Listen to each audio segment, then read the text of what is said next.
नाजरीन आदाब, हमारे साथ मौजूद है वेलफेयर पार्टी ऑफ इंडिया के नेशनल वाइस प्रेसिडेंट जनाब मुस्तफ़ा फारूकी साहब। आइए इनसे बात करेंगे कि मरकज़ी हुकूमत के ताल्लुक से ये जो बिल लाई गई है, जो वक्फ क्या है, जो प्रॉपर्टीज को नाजायज़ कब्जे कर रहे हैं, उसको रोकने के लिए लाई गई है, उसको कैसे देखते हैं? नहीं, ये जो बात है ये इतनी साफ है कि पहले भी देखिए वक्फ का फ़ायदा मुसलमानों को कम ही पहुंचा है। ठीक है, हमारी मस्जिदें हैं, हमारे कब्रिस्तान है, वो तो हमारे इस्तेमाल में है, लेकिन जो एसेट्स हैं वो एसेट्स का यूज़ प्रॉपर नहीं हुआ है। और वो भी जो वक्फ बोर्ड होते थे वो वक्फ बोर्ड बनाने वाली हुकूमत ही थी। जो भी कमिटीज़ हुआ करती थी, मेंबर्स हो सकते थे, चेयरमैन होते थे, वो सब हुकूमत के थे। सीईओ का नॉमिनेशन वही लोग करते हैं, ट्राइब जो इसमें ट्राइब्यूनल है उसको वो लोग करते हैं, और वहाँ रखते हुए वो मिसयूज़ करते रहे। अब यहाँ जो सिचुएशन बनी है वो पर्दे को भी ख़त्म करना चाहते हैं, और वो चाहते हैं कि साहब यहाँ पे मुस्लिम इंडोमेंट में नॉन मुस्लिम्स को शामिल करें और डायरेक्ट उसका इस्तेमाल करें। तो दूसरे ट्राइब्यूनल को वो डाइल्यूट कर चुके हैं कि साहब 90 डेज़ में वो बता दे, अदरवाइज़ उनके अख्तियार से निकाल लिया जाएगा। फिर ये है कि अथॉरिटी उन्होंने जो है डीएम को बना दिया है, और डीएम तो स्टेट का कारिंदा है, जो वहाँ का मंत्री बोलेगा, जो स्टेट बोलेगी वो सुनेगा।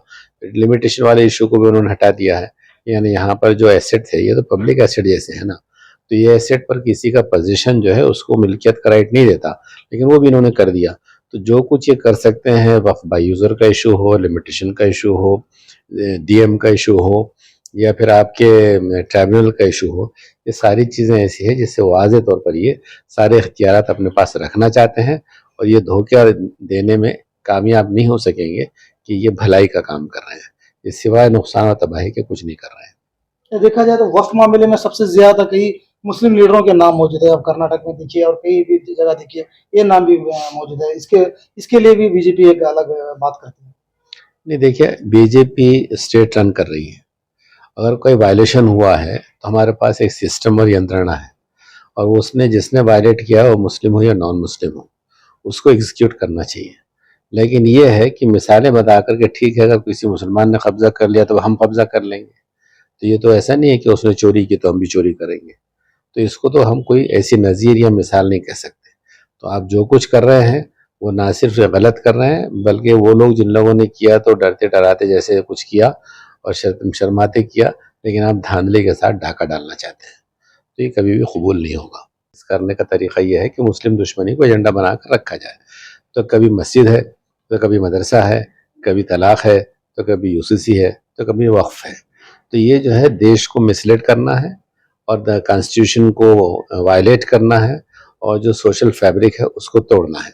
तो जाहिर है कि हम इसको मुसलमानों के चैरिटेबल पर्पस के एसेट तो समझते हैं, लेकिन ये बुनियादी तौर पर कॉन्स्टिट्यूशन का वायलेशन समझते हैं। ये इशू ऐसा है, इससे मुसलमान पीछे नहीं हटेगा, और वो ये चाहेगा कि और कौमों के साथ कॉन्स्टिट्यूशन की इस लड़ाई को लड़े, उस वक्त तक लड़े जब तक कि वो हुकूमत इस एक्ट को वापस नहीं लेती। होने के बाद क्या इतने जो मुहिम चलाने के बाद क्या हुकूमत ये बिल को वापस ले सकती है? देखिए, हुकूमत के बिल को वापस लेने के इम्कानात फ़िलहाल कम हैं।